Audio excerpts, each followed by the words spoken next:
Bonjour à toutes et à tous, j'espère que vous allez bien. Nous sommes le lundi 20 octobre 2025. Aujourd'hui, j'ai bel et bien envie de partager des choses très intéressantes avec vous, notamment les notions techniques lorsqu'on viendra à trader des actifs comme l'or, reconnu pour son côté spéculatif, mais aussi très impulsif. On verra bien évidemment que il y a la théorie sur l'analyse technique et il y a le fait d'adapter cette théorie à la pratique, car on se rend bien compte que ce n'est pas toujours pareil. C'est bien pourquoi, pour certaines personnes, vous allez par exemple sur le cas de l'or ou encore sur Bitcoin, sélectionner des zones marquées de liquidité que le prix ne viendra pas nécessairement chercher. Et quand même il vient à côté de vos zones ou de vos liquidités, il fait ce qu'on appelle des bips. Comme pour le remarquer déjà pour contextualiser dans le sens de l'or, on peut bien remarquer qu'il est full bullish. Il y a beaucoup de zones de liquidité, il y a beaucoup de zones d'intervention, des zones valides qui n'ont jusque-là pas été touchées.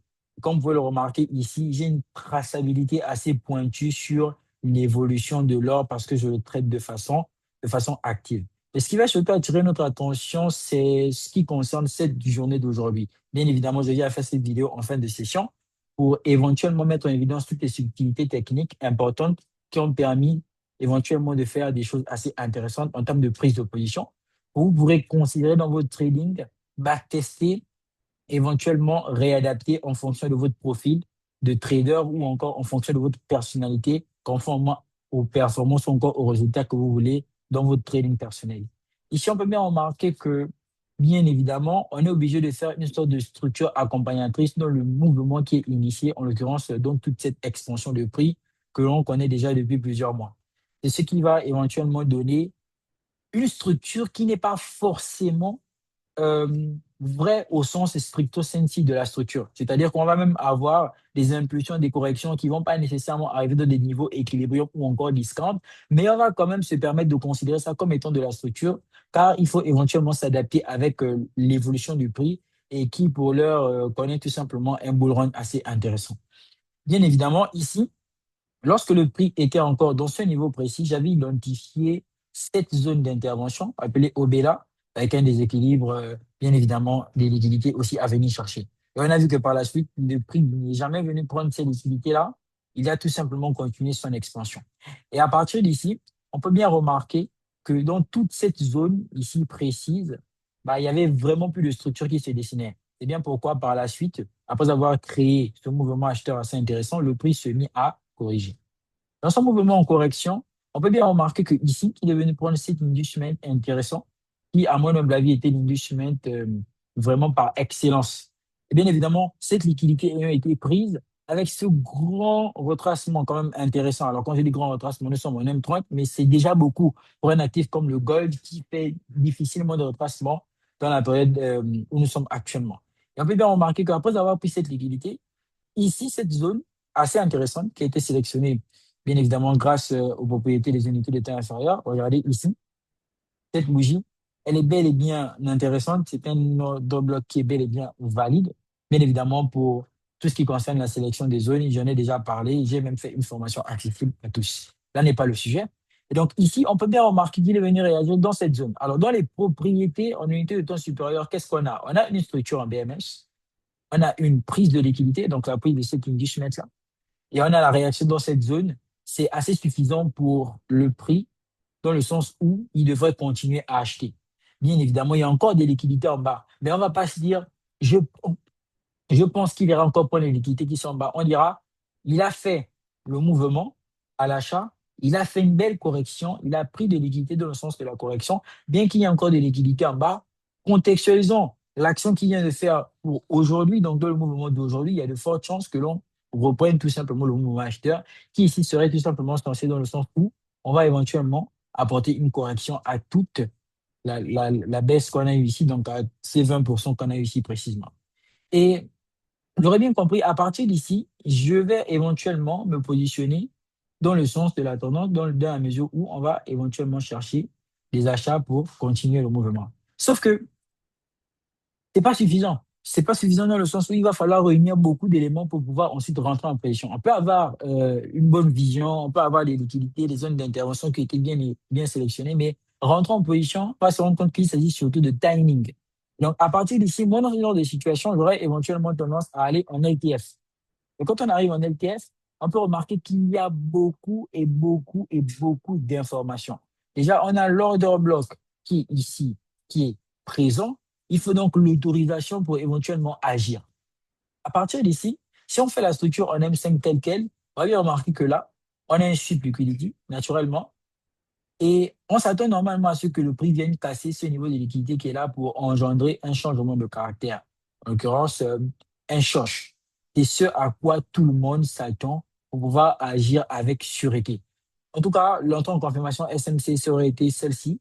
Bien évidemment, avant le M5, si on revenait un peu plus, donc une unité de temps inférieure encore, en M1, on peut bien remarquer qu'on a aussi, ou encore, on a encore une fois de plus de la structure. Dans ce sens-là, ici, on a une cassure qui est là. Et bien évidemment, on a aussi une autre cassure qui est ici. Et on peut voir que où est-ce que le prix est en train de réagir actuellement. C'est éventuellement une zone valide. C'est un order block valide. Naturellement, cet order block qui est ici. Après avoir, une fois de plus, pris cette liquidité qui est là.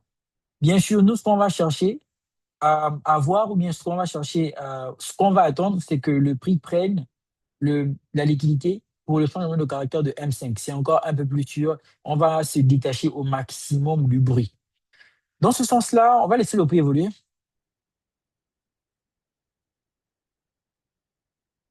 OK. On remarque bien que le prix est éventuellement venu créer le changement de caractère. Alors, il est pratiquement 22 heures. Ça sous-entend que nous sommes le dimanche à 22 heures. Et ce que j'ai toujours tendance à faire, c'est toujours me contextualiser dans le temps. C'est-à-dire, je vais activer l'outil des sessions. Je sais que l'or va beaucoup bouger. En fait, en général, il peut bouger même dans toutes les sessions, n'est-ce pas? Mais il sera plus volatile dans la session de New York, notamment à la kill zone, et aussi à la session asiatique, dans la kill zone de la session asiatique. Donc, comme là, il est 22 heures, je sais qu'on s'approche déjà éventuellement de la session asiatique, mais surtout en ce qui concerne la kill zone. Donc, ce que j'aurais tendance à faire, c'est regarder maintenant le prix à partir de cette donnée, donc de ce nouveau jour, de nouvelles liquidités qui éventuellement seront créées. Et lorsqu'on vient faire ce changement de caractère, on conçoit bien que ici, on a un order block qui est valide. Ici, on aura ce qu'on appelle une zone de demand. Et par la même occasion, ici, on peut bien remarquer qu'on a un déséquilibre assez intéressant que le prix pourrait venir combler. Et là où il a réagi, donc, euh, l'order block en M1, ici, peut être considéré comme étant de l'induction. En l'occurrence, ici, comme étant de l'induction. Bien évidemment, on va mettre IDM. Alors, est-ce que à ce niveau précis, on peut ne pas avoir une zone où le prix va intervenir pour ne plus venir en bas? Déjà, il est important de marquer que ça, c'est ce que tout le monde voit. Naturellement, tout. Donc, on va mettre ce que tout le monde voit. Ce que tout le monde,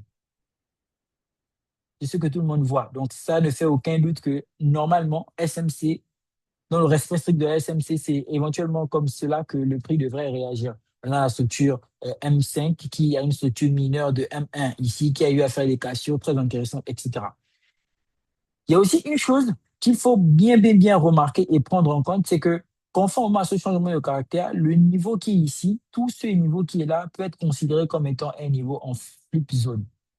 Alors ici, qu'est-ce que je suis en train de faire? C'est que je suis en train de prendre autant d'informations que possible. C'est que je ne vais pas juste me braquer en me disant, oui, il faut impérativement que le prix revienne en bas. C'est une façon vraiment de se braquer, surtout sur l'or. Là, je prends en compte une information que beaucoup de personnes n'avaient pas nécessairement. Le fait qu'il fit ce mouvement en retracement, puis il est parti casser ce niveau en créant le short, c'est ce que l'on appelle déjà mouvement en flip zone, bien évidemment.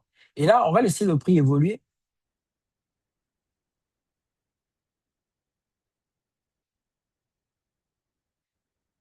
Regardez, ici, quand le bleu commence à s'afficher, ça nous montre déjà que la session asiatique a commencé, sinon la key zone de la session asiatique.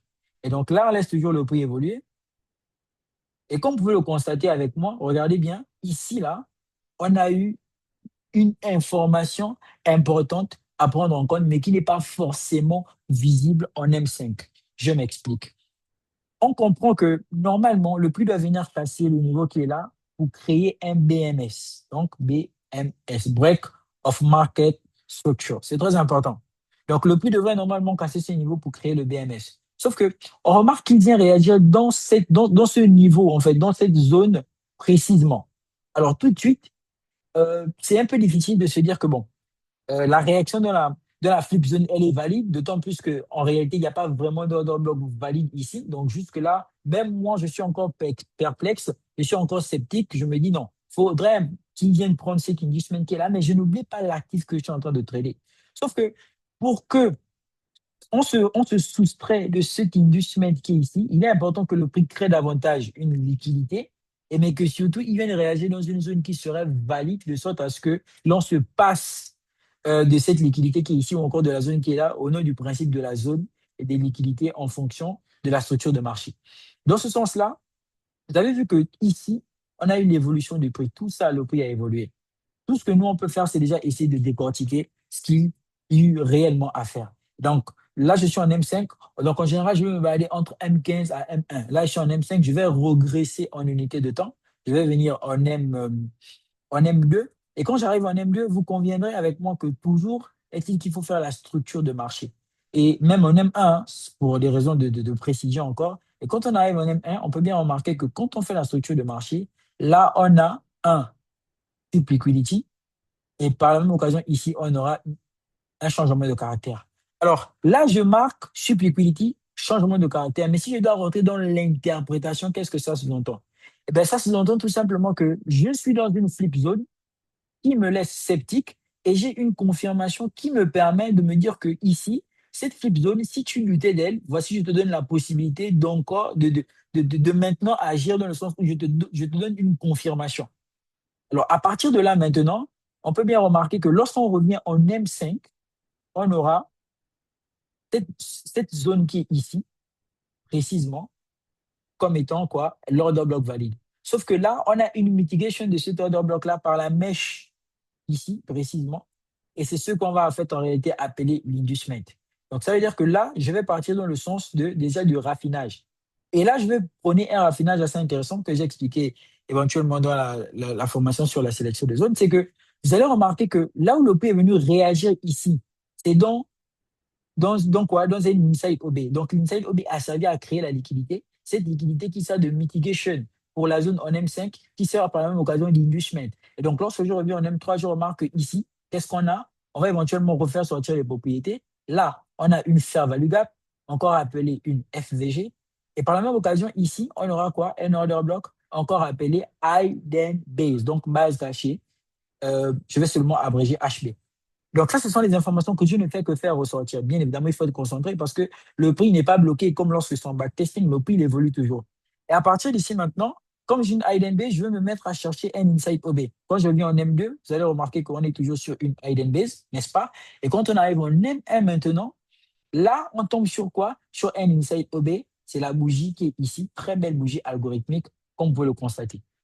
Maintenant, on va repasser en M5 pour faire maintenant le récap en ce qui concerne les informations qui ont été prises. Vous avez vu que ici, quand je suis en M5, ça ne semble être rien, n'est-ce pas? Ici, je vais mettre flip zone, FZ. Ça ne semble être rien en fait en réalité, cette zone-là. Mais quand je pars en unité de temps inférieure à M5, je remarque qu'il y a de l'information. Et donc, à partir d'ici, voici ce qu'on a maintenant.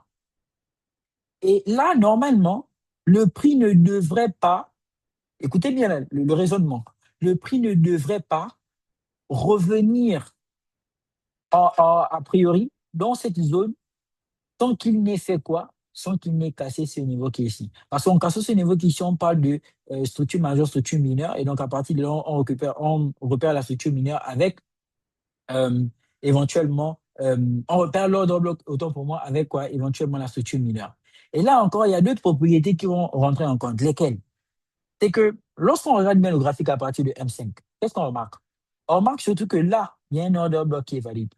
Mais compte tenu du fait que cet order block valide, comme vous le remarquez ici, FVG, et d'ailleurs c'est lui qui est flagrant dans cette unité de temps, compte tenu de tous ces éléments-là, on peut se dire, bon, voici la zone qu'on va éventuellement sélectionner. Mais on sait que conformément à la structure mineure, cette zone-là est quoi? C'est de l'inducement. Donc, si jamais cette zone-là fait réagir le prix, il y a de fortes chances que la zone automatiquement devienne quoi? Une smart money trap. Ça, c'est de la pure analyse technique que je suis en train de vous montrer. C'est de la pure technologie. Donc, vraiment, je vous invite à liker, commenter, partager cette vidéo de façon importante.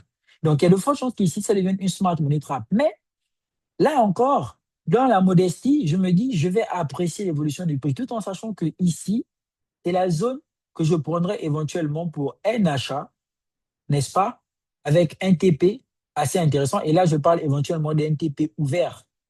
Pourquoi? Parce que je parle du principe où le gold, il est bullish, je ne vais pas m'attendre encore à des retracements majeurs intéressants. Bien évidemment, ici, on est toujours dans la session asiatique. Donc, on va laisser le prix évoluer. Il évolue naturellement. Regardez ce qu'il est en train de faire, une sorte de stagnation, donc une sorte de création de liquidité. Donc, il évolue toujours. On est toujours en pleine session asiatique. On a l'impression qu'on est en train de stagner et que rien ne se passe. Regardez, ici, il vient réagir au niveau de la zone dite zone Smart Money Trap. Et bien évidemment, c'est que la liquidité qui est en train d'attirer le prix actuellement, c'est laquelle? C'est tout simplement l'inducement qui est là. Alors, est-ce que le prix n'aurait pas pu, ou bien est-ce que le prix ne peut pas venir réagir ici? Si, il peut venir réagir ici, mais là, il sera maintenant obligé de casser quoi? Ce niveau qui est là. Et conforme à la structure de marché, ce niveau qui est là pour le moment, c'est un niveau qui est protégé. Et est-ce que la réaction qu'on a eue dans cette zone, précisément conforme à ce changement de caractère, est valide? Oui, c'est valide. Pourquoi? Parce que regardez, lorsqu'on prend de ce lot à ce là, enfin, à ce retournement qui est ici, on voit qu'on est bel et bien en zone distante. Donc la réaction, elle est bel et bien valide. Et on a vu que par la suite, le prix, pour se soustraire de la liquidité qui est en bas, il a dû créer une nouvelle liquidité. C'est très, très important. Laquelle? Ces équales, l'eau qui sont ici. Et l'or, c'est comme ça qu'il va se déplacer. S'il ne veut pas prendre tout de suite euh, une liquidité qui est évidente pour tout le monde, voici pourquoi j'ai mis ce que tout le monde voit. S'il ne veut pas prendre ça, il va créer une nouvelle liquidité que les gens ne s'imagineront même pas. Vous avez vu que quand on se base donc aussi conforme à la structure de M1 qui est ici, si on continue à faire la structure de marché en partant de là, là on aura quoi? Un minor BOS. Donc c'est de la structure mineure. C'est vrai que ça fait peur et tout dans ce sens où est-ce que ça va tenir? Bon, on ne peut pas savoir. Nous, tout ce qu'on peut faire, c'est analyser, interpréter et prendre des décisions. Et donc à partir d'ici, on évolue. Regardez, on remarque une chose assez intéressante, la passation. C'est que là, c'est la fin pour l'Asie.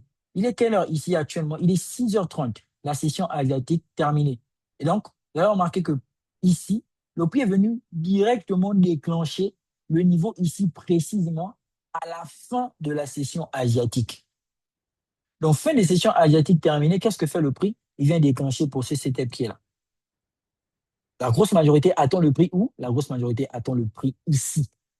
Et lui, il a eu le temps d'évoluer, de créer de la structure. Alors, vous allez me demander, mais pourquoi c'est très important la confluence avec les sessions. C'est vraiment très, très important. Vous allez remarquer que là, qu'est-ce qu'on a? Donc, on a un setup assez intéressant. C'est que on a un BMS qui est en cours, hein, qui n'est pas encore arrivé. Donc là, on se base sur la structure inférieure à ce BMS-là qui est en attente. OK? Et donc là, on a une FVG, naturellement. C'était aussi un piège. Là, on a quoi? Encore des equals qui ont été créés pendant la session asiatique. Et à partir d'ici maintenant, on peut bien remarquer une chose, c'est que le prix est venu déclencher et là, on laisse le prix évoluer. On sait qu'après la session asiatique, qu'est-ce qui va suivre? C'est naturellement la session de Londres. Et donc là, la session de Londres a commencé, comme vous pouvez le remarquer ici, la session de Londres a commencé dans le sens de la kill zone même, hein, d'ailleurs. Donc le prix va évoluer. Et regardez une chose très intéressante, c'est que lorsque le prix réagit dans l'Iden Base à la session, à la fin de la session d'Asie, ici, il y a de l'information. Ce qu'il y a lieu de faire, c'est vrai, là, on est déjà en position, on n'est plus encore obligé de creuser.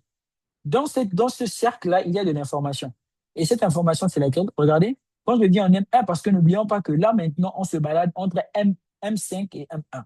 Quand je dis en M1, je remarque une chose. C'est très, très, très technique ce que je suis en train de vous montrer là.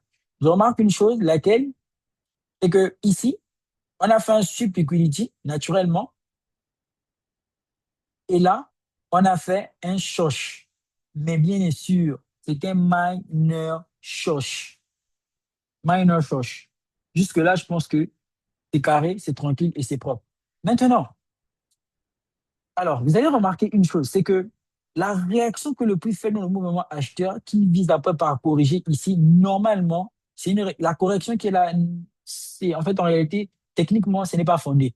Donc, naturellement, on peut identifier ce niveau comme étant un niveau IDM. C'est comme de la liquidité, en fait, c'est comme de l'induction. C'est-à-dire que si jamais le prix devrait corriger, il y a de fortes chances qu'il vienne prendre ce niveau qui est là. Est-ce que va-t-on maintenant considérer une zone ici particulière pour parler de flip zone? On va éventuellement le voir lorsqu'on va remonter en unité de temps. Alors, ce qu'on peut déjà remarquer, c'est qu'après avoir fait la structure, naturellement, il faut parler de liquidité. Après liquidité, il faut surtout parler de zone d'intervention. Et donc, si on se base conformément à cette configuration qu'on a ici, qu'est-ce qu'on a précisément? Vous allez voir que c'est les mêmes éléments qui reviennent. Là, on a une FVG, ici précisément. Et à partir de là, on a une zone de demand. Maintenant, regardez un peu, entre guillemets, l'arnaque derrière la chaise. C'est que là, on a un order block qui est valide, n'est-ce pas? Là, en bas, on a une liquidité, parce qu'on partirait du principe où ça, c'est une inducement et en bas, c'est une zone de rejection block. Et par la même occasion, on remarque qu'on a un changement de caractère. Or, est-ce que va-t-on réellement se baser déjà sur cette zone-là? Là, il y a vraiment, on ne peut pas vraiment le savoir. Et par contre, la question qu'on pourra se poser par la suite, c'est que ça, naturellement, c'est la zone par excellence dans la SMC classique, mais ce n'est pas comme ça que l'or réagit. Alors la question maintenant, c'est est-ce qu'il n'y a-t-il pas une autre zone plus proche sur laquelle le prix pourra-t-il s'appuyer et bien évidemment faire la confluence avec le temps? Quand j'ai dit le temps, c'est combien de temps reste-t-il pour la session de Londres? Bien évidemment, lorsqu'on va venir en M3, on va remarquer une chose, c'est que ce minor chose qui est là cache ou encore renferme en réalité une chose, ça, c'est ce que j'appelle minor breaker block. Donc, c'est le breaker block mineur. Ce breaker block-là peut servir d'entrée, peut servir de prise de position ici. Et là, il n'y aura pas d'attente de confirmation supplémentaire. On partira du principe où le prix va éventuellement prendre une liquidité ici précise, cette liquidité qui est là, pour continuer le mouvement acheteur. Et là, on va éventuellement aller faire quoi? Chercher à target comme la première position. Bien sûr, là, on ne sait pas si ça va se passer. Moi, je vous en parle parce que je maîtrise aujourd'hui la démarche de l'or, pas peut-être à 100% en toute modestie, mais ce sont des schémas que j'ai vus et revus à plusieurs reprises. Ça, c'est ce que tout le monde voit. Une fois de plus, ici, on va marquer ce que tout le monde, bon, pas nécessairement voit, on va dire ce que tout le monde attend. C'est ce que tout le monde attend, que le prix vienne réagir dans cette zone-là. Et donc ici, on va laisser le prix évoluer. Il évolue naturellement. Ça, c'est toujours dans la session. Regardez, ici, boum, il est venu déclencher toujours dans la session de Londres. Là, on est en position, dans la session de Londres.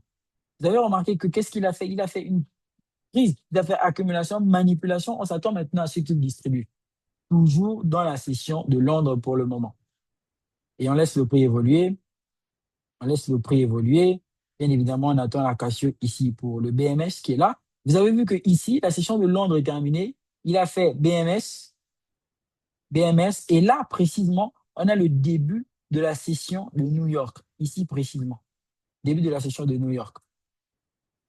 Et on va laisser le prix évoluer. On va repasser en M5. Boum. Et on voit que là, le prix a évolué. Il a évolué. Ce qu'il a donné éventuellement pour aujourd'hui. Donc là, la session de New York a continué naturellement. Et voici où nous nous trouvons actuellement. Et donc, pour la première position, on part sur, si on décide de sortir maintenant, un ratio de 27. Et pour la seconde position, on part sur un ratio de 38. Ça, c'est technique. Franchement, déjà, on s'attend dans un premier temps à ce qu'il vienne en bas, il ne vient pas. On s'attend à ce qu'il vienne ici aussi, il ne vient pas. Et on a vu qu'il s'est basé sur la création de nouvelles liquidités, sur la structure mineure davantage et sur les zones d'intervention. Donc, dites-vous bien qu'autant il y a une structure majeure, il y a une structure mineure, autant il y a aussi des zones d'intervention majeures, mineures et des liquidités majeures et mineures. Bien sûr, aujourd'hui, ça paraît facile quand je vous l'explique, c'est normal. C'est parce que moi, je me suis spécialisé dans la sélection de zones d'intervention, ce qui concerne le trading. qui permet d'avoir des entrées chirurgicales, sniper et des ratios de récompense assez intéressants. C'est bien pourquoi, une fois de plus, j'ai mis en évidence ici, sur la boutique Oracle Trading, deux produits. Le premier produit étant la formation sur la sélection de zones, typiquement formation uniquement basée sur la sélection des zones. Je vous explique comment choisir les zones concrètement, comment ne plus faire certaines erreurs lorsque vous allez choisir vos zones. Si vous voulez éventuellement choisir les zones telles que je le fais, comment je le fais, je vous explique tout dans cette formation. Après, à côté de celui-ci, donc en l'occurrence à côté de ce produit, vous avez celui relatif à la stratégie, comment j'utilise pour booster des petits comptes pour les amener en des grands comptes. Bien évidemment, je vous invite à liker, commenter et partager. Et pour avoir accès, une fois de plus, à ces formations, donc sur la boutique Oracle Trading, vous avez la possibilité de cliquer dans le lien en barre de description à cette vidéo pour faire tout simplement votre achat. C'est accessible à tout le monde. Sur la stratégie pour passer de 500 dollars à 30 000 dollars et bien plus, on a éventuellement plus de 250 achats. Bien sûr, pour ce qui concerne la sélection de zones, on est aujourd'hui déjà à une centaine d'achats. C'est tout simplement incroyable et important. Donc, c'était un réel plaisir. N'oubliez surtout pas de liker, commenter, partager. Allez, peace out.